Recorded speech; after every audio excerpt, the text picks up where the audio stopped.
Welcome back. In this session, we are going to talk about very short and interesting topic of your lesson, exponent.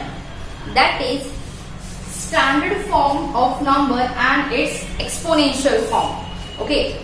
कोई भी number अगर वो बहुत ज्यादा बड़ा है, बहुत ज्यादा, for example distance from the sun and from sun to the earth. Okay, distance between the north pole and the south pole of the earth. Distance between, suppose, two planets. This cannot be represent in the values like 2300 pi या फिर 3 million like that. We cannot represent because these values are very big to write. Suppose एक ही example में एक value इतनी बड़ी, जैसे कि example ले लीजिए देखो 23500, ये वैल्यू आपको लिखनी है. Whatever it may be, we cannot read क्योंकि वो बहुत ज्यादा बड़ी है. ये सपोज डिस्टेंस है, मैं एग्जाम्पल दे रही हूँ. Example, so suppose the distance between two poles is this 235, उसके बाद इतनी जीरो है और ये वैल्यू आपको बार बार लिखनी है. तो how will you right? No matter, we will write, but it may be wrong one or the other time, और it is so time consuming. मतलब मुझे याद रखना पड़ेगा कि इसके बाद कितने जीरो है, 1 2 3 4 5 6 7 8 9 10. माय गॉड, 235 के बाद 10 जीरोस देने हैं. कभी कभी मैं 11 भी दे सकती हूँ, कभी कभी बाय मिस्टेक 9 भी दे सकती हूँ. सो when we have to write such a values in the exponential form or the standard form, we are using the power notation.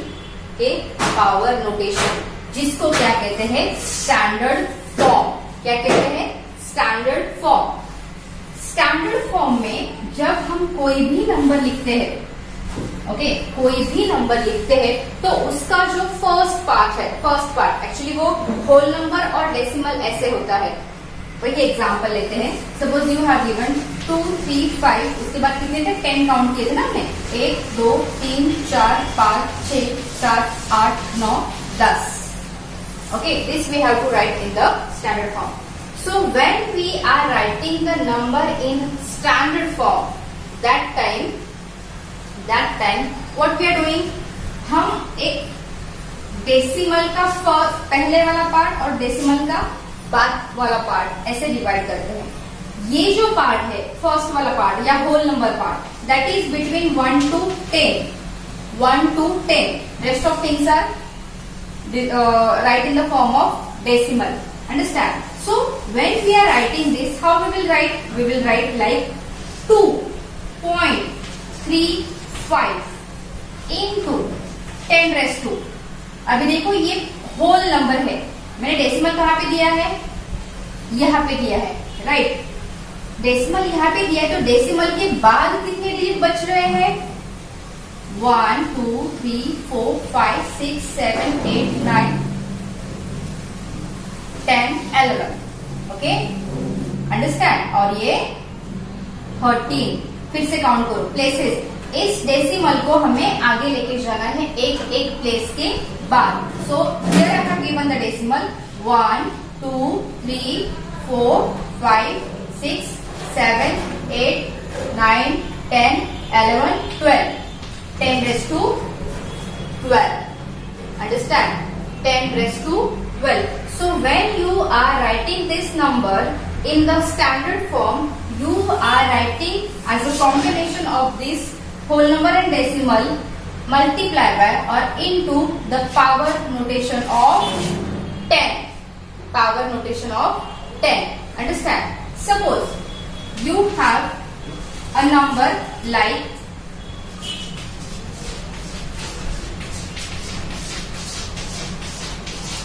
like that only. Clear? So in this case also what we will do, first digit के बाद decimal देंगे, right? उसके बाद हमें कितनी places आगे जाना है? देखो 1 2 3 4 5 1 2 3 4 5 6 7 8 9 10 11. Okay, so that you will write as 4 into 4.35 30,095 into 10 raised to 11. Though here are zeros, but you will count up to the last digit other than 0. Clear? ऐसा नहीं कि 4.3 लिखा और इसको डायरेक्टली पावर नोटेशन के फॉर्म में लिखा, नहीं, ऐसा नहीं होता। फर्स्ट डिजिट के बाद 0 देना, मतलब ये याद ही रखना कि डेसिमल के पहले सिर्फ एक ही डिजिट आता है किसी भी हालत में, उसके बाद चाहे कितने भी आ सकते हैं, बट उसके पहले कितने आएंगे? ओनली 1। अंडरस्टैंड? अभी this is about the positive numbers. If you have decimal numbers like 0.9, okay, 0.000009, इसको स्टैंडर्ड फॉर्म में लिखना है। कैसे लिखेंगे? रूल क्या कहता है कि डेसिमल के पहले एक डिजिट चाहिए, अपने पास एक ही डिजिट है, दैट इज 9। मतलब ये जो डेसिमल है वो हमें कहां तक लेके जाना है? यहां तक। सो लेट्स काउंट 1 2 3 4 5 6 7 8 और 9 digits. Okay, so it will be 10 raised to -9। अभी ये माइनस कैसे आया? Okay, I will tell you by another method. Same example,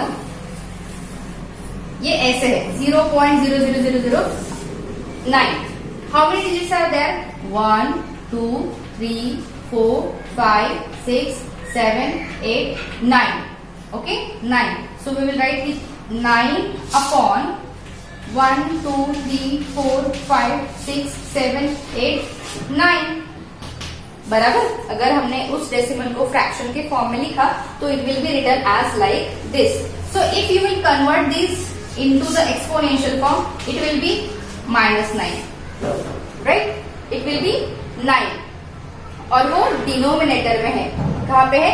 denominator में है। So how we will write when it will taken at the numerators place? It will be taken as 9 into 10 raised to -9।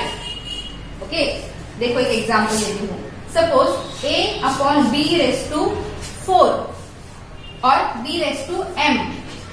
When you have to write both at the numerators place, you will write a raised to a into b raised to -m। Okay, b raised to -m। क्योंकि it was at denominator's place, at division's place, but we have taken at numerator's place. That's why the sign of its power will be changed into negative sign. Understand? So you can write like this also. So 0.00009 की value क्या आएगी standard form में? 9 into 10 raised to -9। Okay, ये जो 2 steps है ये लिखने की जरूरत नहीं है। एक्चुअली डेसिमल के बाद आपका नंबर है तो अल्टीमेटली उसके पावर को साइन किया जाएगी माइनस। समझ में आया? We will see one more example. चलो इसको मैं यहाँ पे लिख देती हूँ। फॉर एग्जाम्पल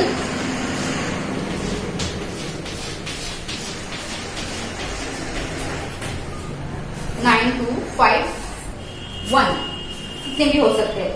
अभी हमें इस डेसिमल को कहां तक लेके जाना है? यहां तक, right? Why? Because we want only 1 digit before the decimal. So at how many on how many places we have to move on, या फिर हमें कितनी प्लेसेस को शिफ्ट करना है हमारा डेसिमल? देखो यहां से लेके यहां तक 1 2 3 4 5 6 7, तो ये आया 9। Rest of part you will write 251 into 10 raised to -7। Minus क्यों? क्योंकि इट वॉज डेसिमल हियर, ये डेसिमल के बाद का नंबर है। अंडरस्टैंड? हमने इसको कितनी प्लेसेस शिफ्ट किया है? 7 प्लेसेस, इसलिए यहाँ पे क्या आया? 7। और जबकि हमारा जो नंबर दिया हुआ है, ये जो डिजिट्स है ये डेसिमल के बाद में है, इसलिए हमने इसको माइनस साइन दी। Understand? No matter how many digits are here, you just take first, you count to shift the decimal sign up to the first digit. Rest of things can be written as it is, क्योंकि वैसे भी ये decimal के बाद में ही है और यहाँ पे भी वो डेसिमल के बाद में ही है. Now when you will convert it, देखो जैसे ये एक एग्जाम्पल है आपको, this is only one half part of this session, कि आपको बहुत बड़े नंबर दिए वो आपको स्टैंडर्ड फॉर्म में लिखने हैं. और इसका वाइस वर्सा भी क्वेश्चन आता है कि आपको एक्सपोनेंशियल आपको इस फॉर्म में दिए हैं, आपको एक्सपोनेंशियल फॉर्म में लिखने हैं. Okay, for example standard form को एक्सपोनेंशियल फॉर्म में कन्वर्ट करो, एक्सपोनेंशियल फॉर्म को स्टैंडर्ड फॉर्म में. फॉर एग्जाम्पल अभी फिफ्थ वाला लेते हैं, 4.95 into 10⁸ into 10⁸, right? So how we will write here? 495. How many zeros you will give? 1, 2, 3, 4, 5, 6, 7, 8.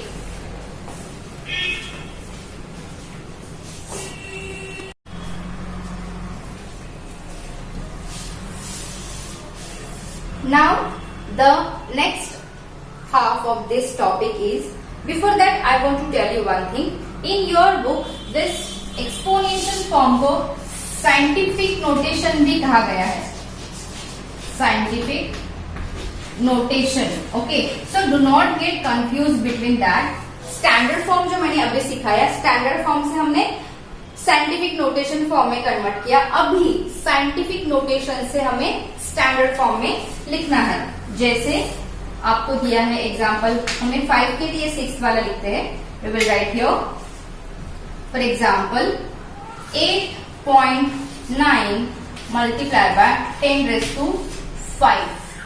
8.9 multiply by 10⁵5. जाहिर सी बात है इसका जो पावर है that is positive, so it will be 89. Okay, 89. इसको पकड़ के, इस डिजिट को पकड़ के हमें कितने डिजिट्स देने हैं आगे? 5. So 9 we have, so we will give 4 zeros. Okay, देखो अगर फिर से इसको आपको कन्वर्ट करना है एक्सपोनेंशियल फॉर्म में, तो आप कैसे करोगे? यहाँ पे डिजिट दोगे 1, 2, 3, 4, 5. आ गया. Next example we will see. For example 7.28 into 10⁻9 लेते हैं. ठीक है, 10⁻9. Now these are 2 digits. 7 minus 2 how many are remain? 9 minus 2 how many are remain? 9 minus 2 7. मतलब इसके आगे कितने जीरोस आएंगे? 7. 7, 2, 8. कितने जीरोस कहा था हमने? 7. So 1, 2, 3, 4, 5, 6, 7. Understand? Are you getting my point? एक और एग्जाम्पल लेते हैं, जैसे कि 4.6789 इंटू 10⁻11. ओके, अभी देखो ये सारे पॉजिटिव पावर की बता रही हूँ मैं आपको, मतलब सारे होल नंबर्स है. How many digits you have after your decimal? 1, 2, 3, 4. 4 है. 11 minus 4 कितने बचते हैं? 11 minus 4 7.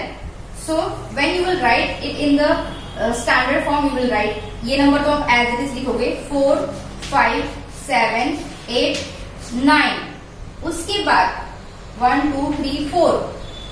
11 minus these 4. How many? 7. So 7 zeros you have to give. Count करना 1, 2, 3, 4, 5, 6, 7. So this is your standard form. Understand? Understand? Now we will talk about the negative. जैसे अगर दिया है 5.28 into 10⁻⁻5. 10⁻⁻5. मतलब हमें इस डेसिमल को यहाँ पे अपोजिट डायरेक्शन में कितनी प्लेसेस लेके जाना है? 5 प्लेसेस. 5 प्लेसेस लेके जाना है. But we have already this 5. So how we will write? We will write like 0.1, 2, 3, 4, 5, 2, 8. See, ये निगेटिव पावर था। इसका मतलब क्या है? The number which is to be in the scientific notation must be the decimal number. फिर आप सोचोगे कि मैम यहाँ पे -5 है तो हमने 5 जीरो क्यों नहीं दिए? वो इसीलिए नहीं दिए क्योंकि ये जो डिजिट है जो हमने ऑलरेडी डेसिमल के पहले लिखा हुआ था वो भी इसमें काउंट होता है। We cannot simply write point this. So we are just writing 0 over here. Are you getting? See one more example. Suppose 7.967 into 10 raised to 8. 10 raised to 8 मतलब ये -8 मतलब ये जो डेसिमल है हमें 8 प्लेसेस पीछे लेके जाना है, जीरोस देने हैं, बट ये अपने पास एक डिजिट है तो इसमें से वो एक माइनस होगा। 8 minus 1 7. So how many zeros we have to give? 7. 0.1 2 3 4 5 6 7. Then 7 9 6 7. Understand? And देखो फिर से हम इसको स्टैंडर्ड फॉर्म में लिखने की कोशिश करेंगे तो हम कितनी प्लेस आगे जाना चाहिए हमें? -8. It's a cross checking. 1 2 3 4 5 6 7 8 आ गए फिर उसी प्लेस पे।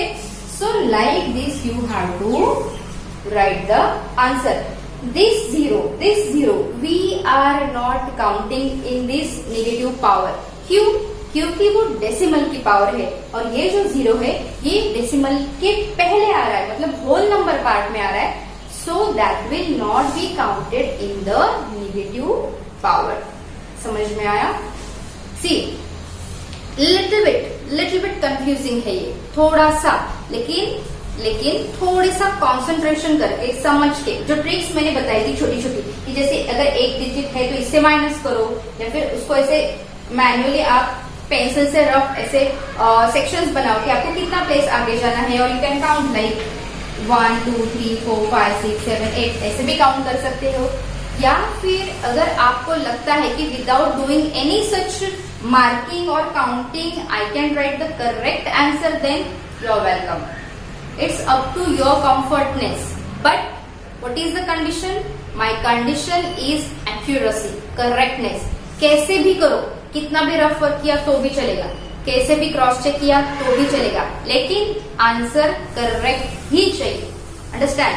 आपका एक जीरो आगे पीछे होता है, आपका एक डेसिमल इधर या उधर होता है तो आपके पूरे नंबर की वैल्यू चेंज हो जाती है। So make sure when you are writing any number either in the standard form और the exponential form, this is exponential form, और उसे ही हम साइंटिफिक नोटेशन कहते हैं। दोनों में से किसी एक भी फॉर्मेट में आप लिखते हो तो be careful while writing the answer. Okay, along with this we have completed this chapter. You take 2 days to do your practice, do your study. Meanwhile, if you have any query, please let me know, please ask so that I can solve your doubts. This chapter is very important from your 9th 10th point of view. ठीक है?